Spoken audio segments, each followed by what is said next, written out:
قربانی کس شخص پر واجب ہے؟ قربانی کس پر واجب ہے، اس کے نصاب کے بارے میں تفصیل سے بتا دیں آصف صاحب کشمیر سے۔ جناب آصف صاحب، قربانی کے نصاب میں 5 چیزیں دیکھی جائیں گی، 5۔ یہ خوب اچھی طرح دماغ میں بٹھا لیں، اور یہ 5 چیزیں کس دن دیکھی جائیں گی؟ بقرعید کی صبح صادق، یعنی 10 ذی الحجہ کی صبح صادق سے لے کر 12 ذی الحجہ کے غروب آفتاب، یعنی یہ جو 3 دن ہے نا قربانی کے، 10، 11، 12، ان 3 دنوں میں کوئی شخص صاحب نصاب ہو تو اس پر قربانی واجب ہے۔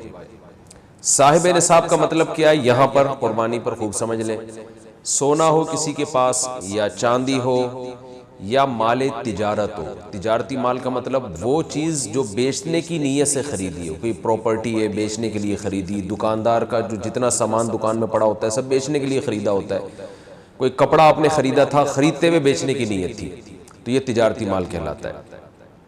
چوتھی چیز ہے نقد رقم، کیش، یعنی جو بھی آپ کے پاس بینک میں یا جیب میں جو کیش اماؤنٹ پڑا ہوتا ہے، یہ 4 چیزیں ہو گئی۔ 5ویں چیز ہے ضرورت سے زائد سامان۔ ضرورت سے زائد سامان میں بہت تفصیل ہے، آسان اس کی ایک جو ہم اگر ضبط کر سکتے ہیں تو وہ چیز جو پورے سال بھی استعمال نہ ہوتی ہو، گھریلو چیزوں میں وہ چیزیں جو پورے سال بھی استعمال نہ ہوتی ہو، جیسے کپڑے، کوئی یا برتن ہے، ڈنر سیٹ ہے، پورے سال استعمال نہیں آتا۔ اسی طرح کوئی پراپرٹی پڑی ہوئی ہے جو نہ کرائے پر دی ہے آپ نے اور نہ آپ اس میں رہتے ہیں، وہ پراپرٹی بھی ضرورت سے زائد میں داخل ہے۔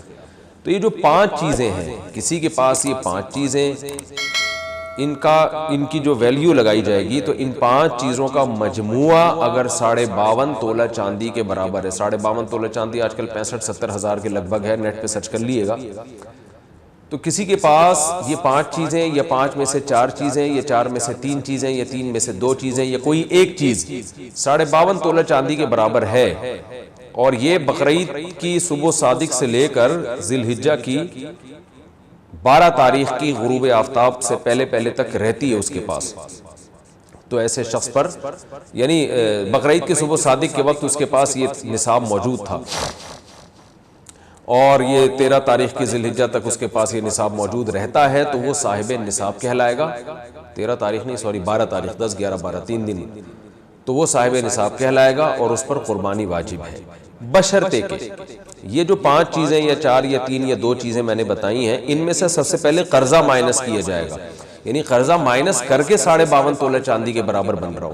اسی طرح گیس بجلی کا بل جو ان کے اوپر لازم ہے وہ بھی اس میں سے، یا جو مہینے کا راشن آئے گا وہ بھی مائنس کیا جائے گا، جو گھر کا ضروری راشن ہوتا ہے نا وہ بھی مائنس کیا جائے گا۔ مائنس کرنے کے بعد اگر 52.5 تولہ چاندی کے برابر رقم بچ رہی ہے تو ایسے شخص پر قربانی واجب ہے، چاہے مرد ہو چاہے عورت ہو۔ تو عورت کیسے قربانی کرے گی؟ سونا خواتین کے پاس بہت ہوتا ہے، چاندی ہوتی ہے، چاندی نہیں بھی ہو تو سونے کے نصاب جو ہے